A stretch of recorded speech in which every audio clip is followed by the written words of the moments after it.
I do indeed thank Your Honours for that consideration. And we did in fact have a short version prepared and a long version prepared.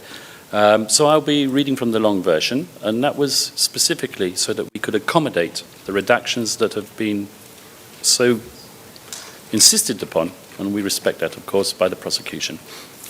So I now turn, with respect, Your Honours, to count 2. And this concerns the alleged murders of high-value targets during the presidential period. And before addressing the individual incidents that the prosecution characterises as involving so-called high-value targets, the defence makes a preliminary observation. The term high-value target appears throughout the prosecution's brief as though it is evidence of a coordinated plan to eliminate targets. With respect, that inference cannot be sustained. The existence of a prioritisation category within a law enforcement campaign does not establish a criminal plan. HVT was an operational classification used by law enforcement, and in this sense it is no different from a similar acronym in another country where I have clients. APOTS, or Australian Priority Organisation Targets. HVT is not a code for an instruction to kill or a witch hunt. It was a prioritisation tool within anti-drug operations applied across regions and units on the basis of intelligence assessments, alleged position within drug networks, or inclusion on watch lists. Classification does not imply selection for murder, any more than it is proof of unlawful intent. The prosecution itself acknowledges the existence of formal operational frameworks, including police circulars and structured campaigns. Within those structures, individuals could be designated high value for purposes of operational attention. Many HVT operations, in fact, resulted in arrest or surrender, albeit some resulted in fatal encounters. For this reason, each alleged HVT incident must be scrutinised on its own evidentiary foundation. When the incidents falling under count 2 are examined individually, the pattern we submit is similar to those incidents falling under count 1.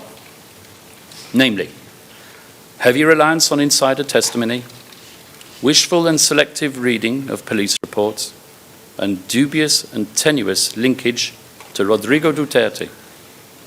Now, the operations cited under count 2 were conducted within the framework of the lawful war on drugs, and as such, operational contexts are consistent with planned law enforcement activity, including buy-bust operations and coordinated arrests, rather than preordained killings. The evidence for count 2 incidents consistently shows that the deaths occurred during armed confrontations in which force was used in response to an imminent threat, in accordance with the rules of engagement repeatedly articulated by President Duterte, namely that lethal force was permissible only where life was in danger. Across the count 2 incidents, there exist contemporaneous documents, whether it be arrest warrants, operational records, or firearms recovery reports, all of which reflect legitimate police operations that escalated into exchanges of gunfire. The general record does not substantiate a theory of wanton execution, yet the prosecution seeks to rely, once again, on the testimony of criminals spilling their hearts with a tacit understanding that they will never be prosecuted. In 4 of the 5 incidents, contemporaneous reports document the recovery of firearms at the scene, indicating that the weapons were used against police and prompting a responsive use of force. In incidents 12, 13, and 14, the operations were authorized by judicially issued search warrants. We have diagrams on the screen being shown. I'm not going to stop. They will be presented throughout my presentation continuously, all in an attempt to save time. Those circumstances are squarely within operational legality and fundamentally incompatible with a pre-planned murder. Incident 14 is particularly instructive. 4 individuals were arrested alive. To us, that demonstrates selective and not indiscriminate use of force. In incidents 10, 13, and 14, gunpowder residue was detected on the victim's hands. At a minimum, that forensic finding is consistent with an exchange of gunfire and not consistent with a straightforward execution narrative. And the prosecution and the victim's representatives simply can't have their cake and eat it. They can't say in one breath that drugs and guns were planted on victims and therefore dispute crime scene evidence, while at the same time complaining about the lack of crime scene evidence. Yet the prosecution virtually disregards these objective and forensic indicators in favor of narrow and often uncorroborated insider testimony. This is best illustrated in Incident 10, which rests almost entirely on P1160's assertion that a firearm was planted at the scene of the crime, and the official report fabricated. Yet P1160 expressly accepts that he did not witness the planting of the firearm and merely assumes that it must have happened, before conceding that the firearm may already have been present. Once again, we are in the realm of inadmissible conjecture. We know that an investigation followed that incident. The opening of an inquiry is not consistent with the intention to conceal wrongdoing. Beyond that, as I've just mentioned, the record reflects the detection of gunpowder residue on victims' hands in this particular incident. A forensic indicator consistent with an exchange of gunfire and inconsistent with the witness's testimony, which is notably, once again, uncorroborated. Incident 11. This is the sole incident in Count 2 where direct linkage to Mr. Duterte is advanced. And this linkage rests entirely on voice recognition by an individual who claims to have overheard a telephone conversation and recognized the president's voice while being physically moved from one location to another. The alleged recipient of the telephone call himself was never interviewed, and another person present, on whom the prosecution relies for corroboration, did not hear the conversation. After all, would it not have been an item of interest to all those present in that specific location that the President of the Republic himself had condescended to discuss matters of such a criminal nature by way of telephone? So the ridiculous assertion stands solely on the word of one single individual.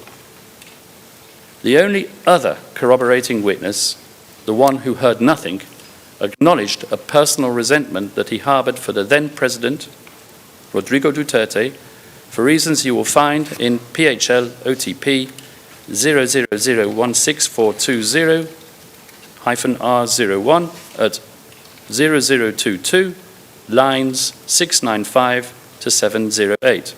Once again, I can't mention the reasons because it's redacted.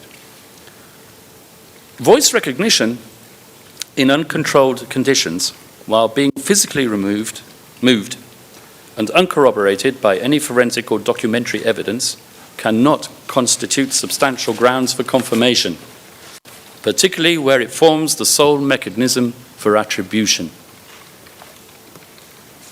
Incident 12. This incident relies heavily on a central witness whose credibility is seriously compromised by retaliatory motives he admits to harboring against Mr. Duterte. This can be found in OTP tab 55 at page 27.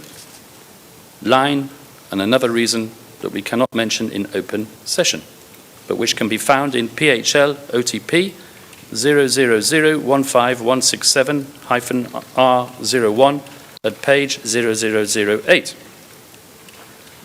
For this particular incident, the case record demonstrates that this operation was conducted pursuant to a judicially issued search warrant, with operational reports and documentation concerning the recovery of firearms.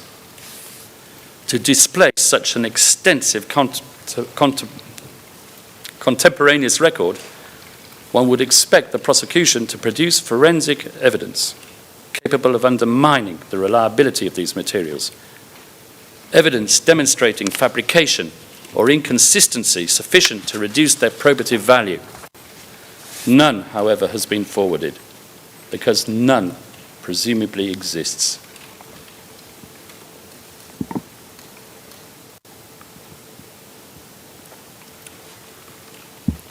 Incident 13.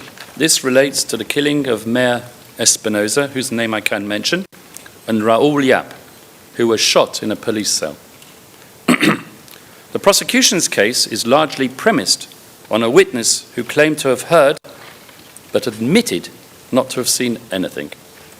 Thus, there is nothing in the prosecution's evidence to contradict the alternative theory proposed for this incident, which is that there was a firefight between the victims and the officers in the police station Leyte sub-provincial jail. Nor is there a need to enter into these conflicting accounts, because the prosecution's own evidence exculpates Rodrigo Duterte for responsibility for this incident. Not that he admits any connection to it. After all, according to the prosecution, on 1 August 2016, Rodrigo Duterte gave Espinosa a 24-hour ultimatum to surrender. And surrender he did the following day. 4 days later, Rodrigo Duterte commended Espinosa for surrendering to Ronald de la Rosa, commenting that it was just as well that he did. So if we look at it from the point of view of Rodrigo Duterte, that is where the incident ended, despite Mr. Jeremy exhorting us to believe otherwise. What happened thereafter, as awful as it may be, had nothing to do with our client, and not one witness can say that.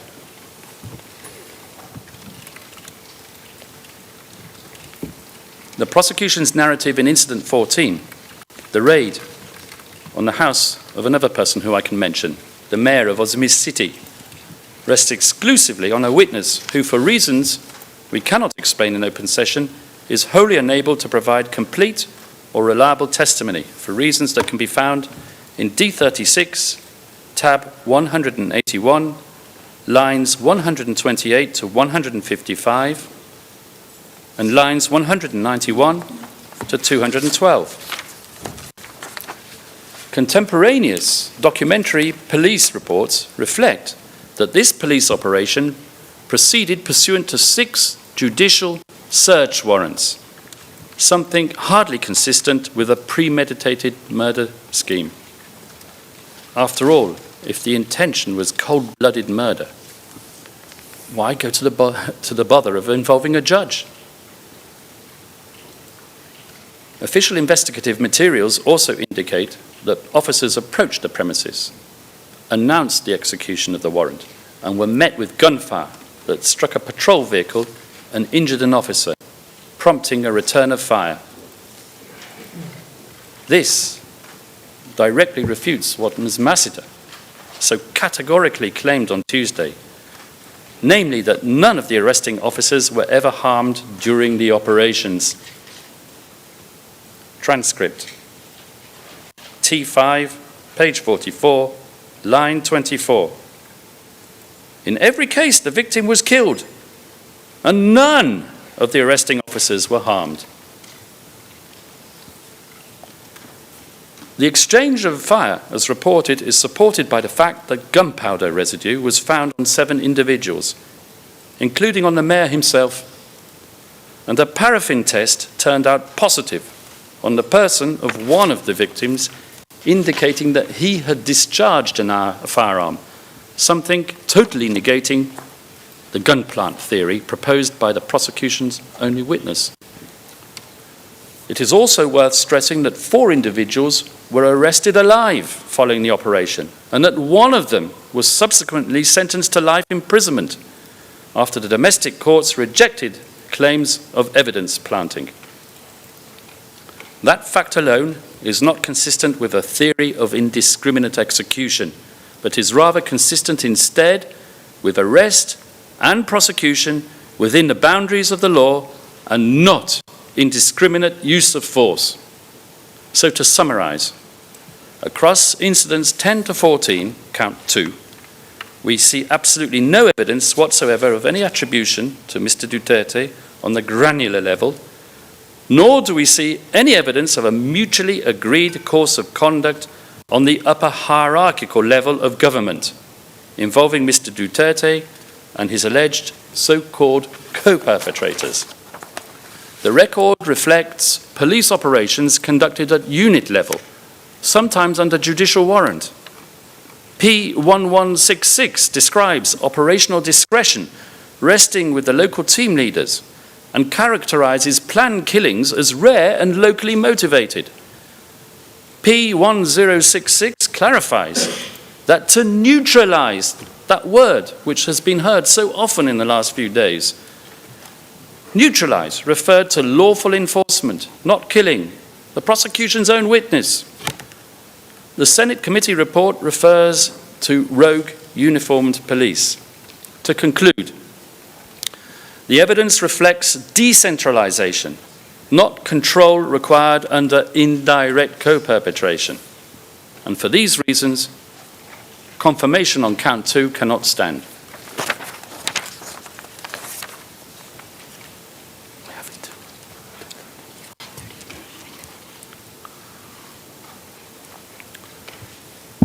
Now, I'm going to start count 3. We have until 10:30.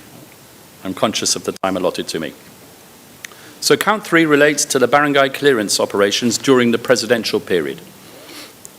Incident 15 marks the beginning of the barangay clearance operations. Now, from this point forward, a familiar pattern emerges in the prosecution's narrative. The same modus operandi, to employ Mr. Jeremy's language. Routine buy-bust operations are recast as sham exercises designed to conceal extrajudicial killings allegedly ordered from some unspecified source from above. Mr. Jeremy claims a target was identified through the use of lists. Well, there's nothing wrong with that. As one witness, an intelligence officer, explains in his testimony, the use of lists is a normal standard procedure. Once validation was conducted on a person, X, a file on that person would be created as a result of intelligence operations. Then, so claim Mr. Jeremy and Ms. Croft, the target is murdered and reports are falsified and rewards are paid out. This, Ms. Croft suggested at transcript 5, page 23, lines 11 to 13, is the systemicity of the pre-planned attack. But this is not the case. The defense can point to contemporaneous official records generated across different units or organizations that show clearly that in the majority of these incidents, the evidence reflects legitimate law enforcement operations involving spontaneous and reported exchanges of fire and uses of force subjected to forensic and administrative review. These are not clandestine acts hidden from scrutiny, Madam President, but rather recorded operations consistent with self-defense in the course of policing. And where the evidentiary record supports competing inferences, including the inference of a lawful armed confrontation and the inference of an unlawful execution, well, and with this I will conclude, in dubio pro reo. 10:30. Thank you very much, Mr. Kaufman. So I've understood that you would like to use the time that remains to you, and you still have 20 minutes, actually. I understood that you wanted to use that time. Yes, I would, but I'm not so sure if I can conclude in 20 minutes. C'est possible. OK. Nous essayerons, madame. Ouais, donc vous avez la... Judge Motek, very well. It's still you. You have the floor. Proceed.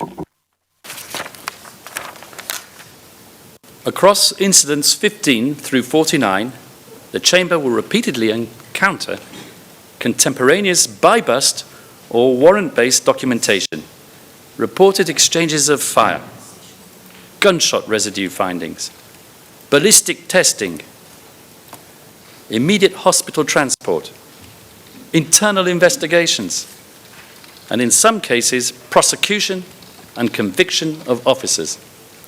Against all this evidence that you've just seen on the screen here, the prosecution offers single insider accounts of alleged stagings and corroborated assertions of weapons planting and nanlabans, unsupported by any forensic evidence, often speculative, frequently contradicted by the alleged co-participants, or yet, more often, complete silence from the alleged co-participants, as they were never even questioned about the incident. And most importantly, despite Mr. Jeremy's assertions on Tuesday, wherein he claimed that the police reports were repeatedly falsified to legitimate the operations as acts of self-defense, copy-paste reports in which victims were frequently blamed for their own deaths, there is zero proof, none, that the only existing contemporaneous documentary evidence is fabricated or unreliable. No proof whatsoever of this supposed falsification in the entire case record. And on this point, let us just clarify a basic principle, that a state document with the appropriate stamps and signatures and what have you is prima facie reliable, or in other words, it carries a presumption of administrative regularity. And if the prosecution seeks to displace that document and call the entire state apparatus into question, then the burden rests on it to produce credible, objective evidence rebutting that presumption. Bare allegations or reliance on single prosecution witnesses cannot suffice to overcome this presumption of authenticity and correctness, nor should the burden shift to the defense to prove that those documents are not falsified. Now, we do not deny that in some instances the record may reveal unlawful conduct by individual officers.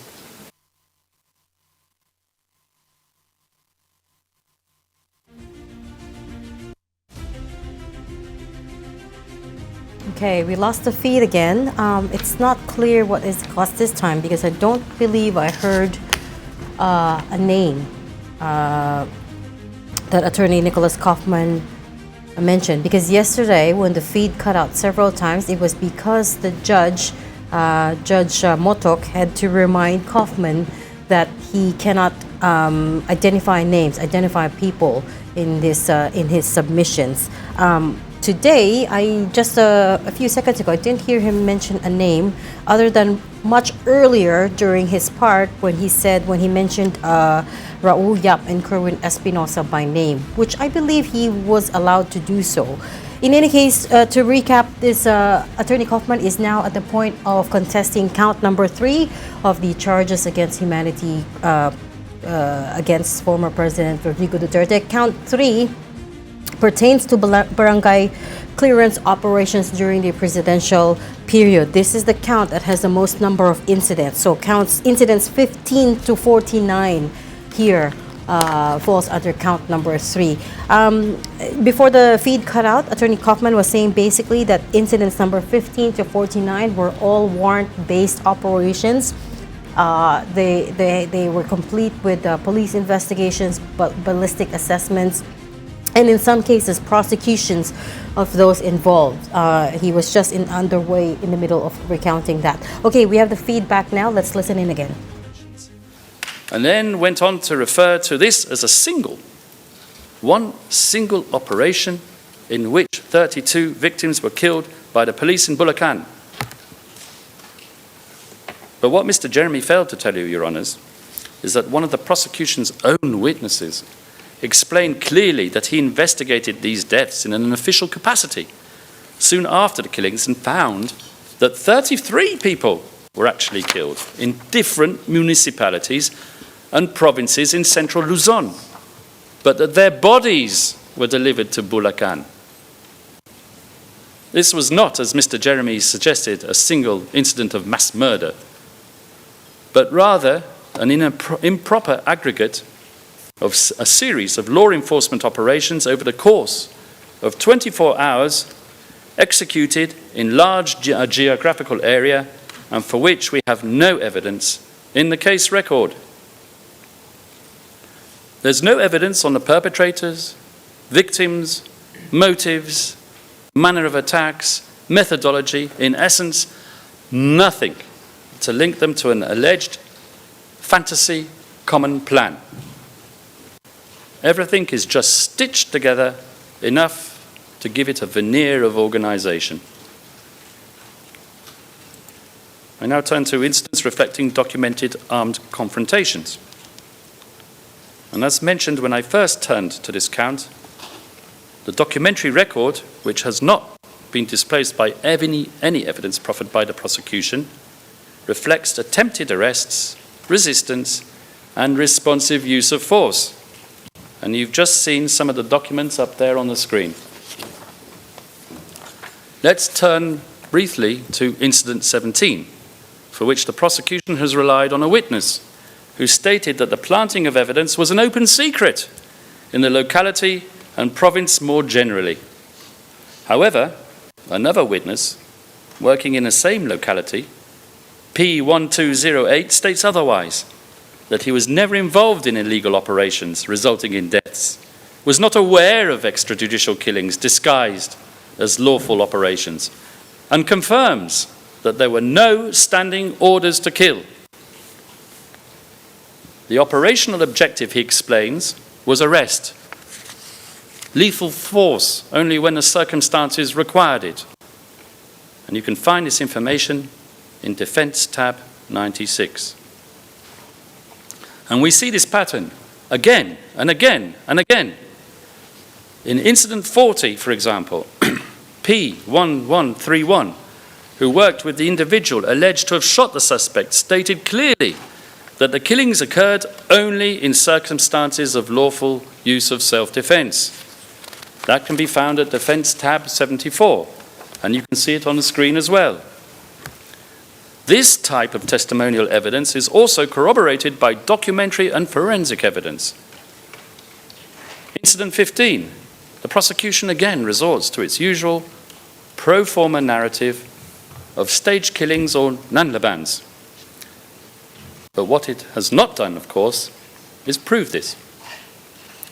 Whereas I urge your honours to look at the screen, where you can see detailed documentary evidence about how this incident came about, and I summarise: a spontaneous exchange of fire after the suspect discharged a firearm, ballistics testing of the officer's weapon, affidavits by the police officers involved, and formal review and investigation of the officer who fired his weapon. Now, I'm not going to sit here and bore you with all the evidence we have on every single one of these incidents, but what I will tell you, Your Honours, is that we have this type of forensic evidence proving attempts, arrests, armed resistance, and responsive and sometimes disciplined use of force in no less than 13 incidents. I don't know where Mr. Butuyan got the idea from that there's no forensic evidence left in the case record. And may we remind you, Your Honours, until the prosecution proves otherwise, which it has not, these state documents remain prima facie, authentic, and reliable. For incidents substantiated by a single witness narrative and unconfirmed by alleged co-participants, I refer Your Honours to no less than 9 incidents. One prosecution witness, P1160, is the sole testimonial evidence for at least 3 incidents, while another 6 incidents are premised entirely on the testimony of P3. Now, what's interesting about these incidents is that P3 alleged that he was only one of a group of 3 or 4 perpetrators. And these other perpetrators are actually also prosecution witnesses. Yet none of the other witnesses corroborated his version of events. Not one. A couple of incidents alleged by the prosecution appear on its own evidence to be unrelated to drug enforcement, and thus questionably part of the fantasy common plan or organizational policy. For this, I would refer you to incidents 31 and 41, which involved targeting of 2 individuals, again, because of non-drugs related conduct. I'm not sure whether I can mention the type of conduct without revealing the identity, so I shall refrain from doing so. The prosecution has not presented any evidence to substantiate any nexus to anti-drug operations in either of these incidents. And for this, I refer you to D36, tab 158, at page 4. On the perpetrator's own account, the trigger for the killing was a personal grievance relating to property damage. There are numerous incidents against unidentified or improperly identified victims. The victim in incident 45 is described as a minor, just as in incident 38, another incident on which Mr. Jeremy focused on Tuesday. And, by the way, on the subject of the killing of children, of course it ticks the right boxes for the prosecution insofar as it pulls the heartstrings. But apart from Kian de los Santos, the prosecution has not, despite its emphasis on children, presented to this chamber during these proceedings any evidence that even one victim, apart from Kian, in its 49 incidents was a minor. No birth certificates, no corroborative evidence, nothing. While incidents presented as involving minors are indeed grave, Article 61 requires proof, not emotion. It is for the prosecution to prove that the children were involved in these incidents, and not for the defense, once again, to prove a negative. Now, this evidentiary deficit extends even further. The Bulacan Provincial Office provided a certificate indicating that it had no record corresponding to the names of the victims, whose names have been redacted on the slide, which we will show you.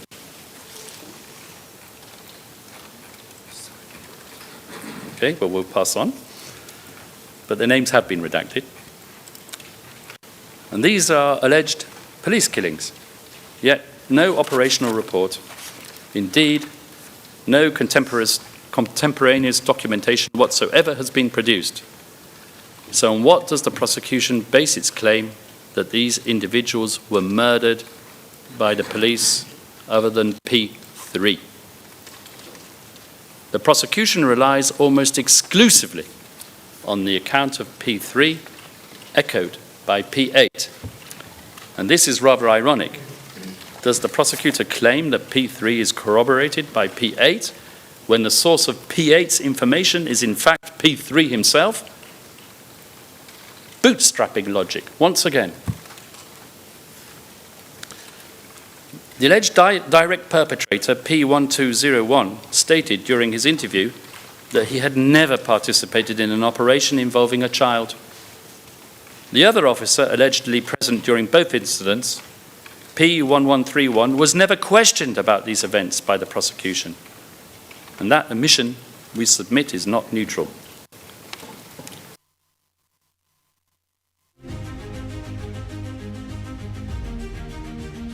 Okay, we lost that feed again. I guess there might be another redaction in there somewhere. Although, as you heard, Attorney Nicholas Kaufman was a lot more conscious about the necessary details that he must leave out in order for them to not be redacted. Before we cut the feed, he was contesting the idea that the prosecution said that there was no forensic evidence. He said that's not true. He doesn't know where the prosecution got that idea. He called the common plan, the so-called common plan that the prosecution had put forth, a fantasy. He said there was no such link, that there was no such state directive to kill the drug war victims. He says the prosecution only stitched together everything to try to create a narrative. The most significant part of this session so far is that he has contesting the idea that there is no official documents, as I said, that the prosecution had laid out earlier in the week. Attorney Kaufman was saying that there was evidence, there was, in some cases, there were investigations, there were ballistics evidence and so on, and it's certainly not true that there's no forensic evidence as alleged by the prosecutor. All right, let's tune back into the feed. Plan. And it does not reflect what the prosecution on Tuesday described as the systematic features of a national network operation. Instead, according to P3, the motive was personal financial gain through the sale of bodies. And if P3's account is accepted, it reflects opportunistic actions for personal gain of the most macabre kind. As held in Al-Hassan, an opportunistic act committed for personal profit without more falls outside the common plan. Now, just to finish up quickly on the issue of identity, in Incident 43, even the alleged perpetrators are not identified. Without identification, the Chamber cannot assess their institutional affiliation, chain of command, or attempt to make any possible linkage to Mr. Duterte. One more thing, Your Honours. The prosecution focused for some time on Incident 23. I can mention his name, Mr. Benjamin Vizda. Mr. Jeremy displayed compelling footage of Mr. Vizda's arrest and then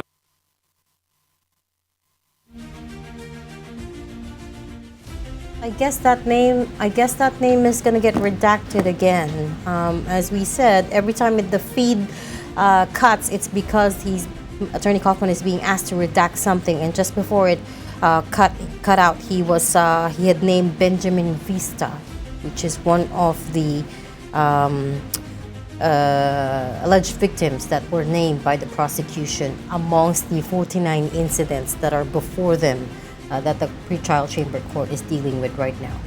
I think we have the feedback up. Let's listen in. Cuffed. He attempted to grab the gun of one of the policemen, leading to a struggle and prompting the motorbike to fall over and the policeman to shoot Mr. Vizda twice in self-defense. And that this PNP report appears to be corroborated by another prosecution witness, whose testimony fully aligns with the substance of the police document. Mr. Jeremy claimed that the PNP reports were false, relying solely on the allegation of one witness that the scene was staged. This witness claimed that the handcuffs were removed from the victim, that the body was loaded on the tricycle a few minutes after being shot and then brought to the hospital. However, his account is contradicted by the very picture the prosecution has shown you on Tuesday.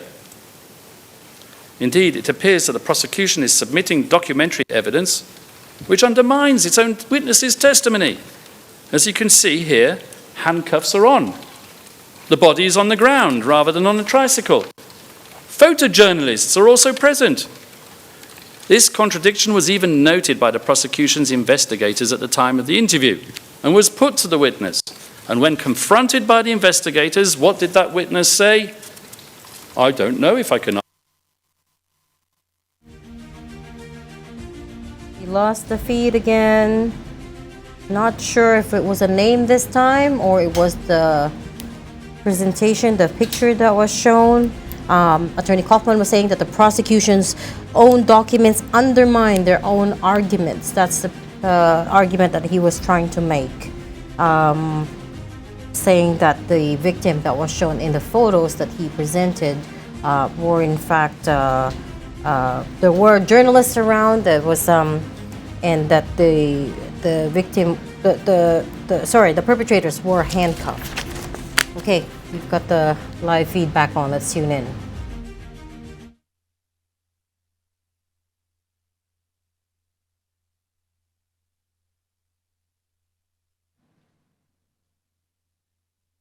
Or has the prosecution 2 minutes left, not be satisfied?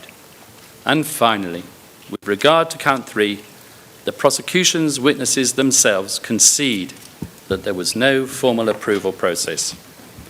Targets were selected without validation, officers acted for personal reasons, and decisions were taken locally. All of this destroys the assertion that there was a mutually agreed common plan. I will elaborate. P1160 claims hierarchical transmission of policy within the police, while simultaneously acknowledging officers' autonomous killings for personal motives. Those propositions cannot comfortably coexist.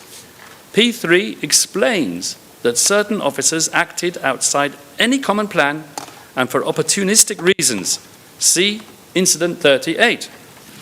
In Incident 49, P1207 attributes instructions to local officers without evidence of communication or direction from higher authorities. And most significantly, P1207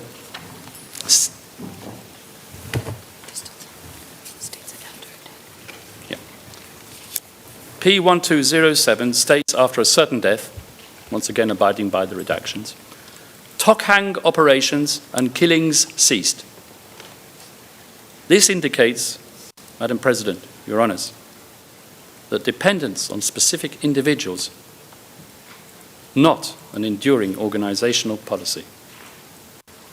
A system-wide common plan cannot depend on the continued presence of a non-fungible local official. And with this, I conclude.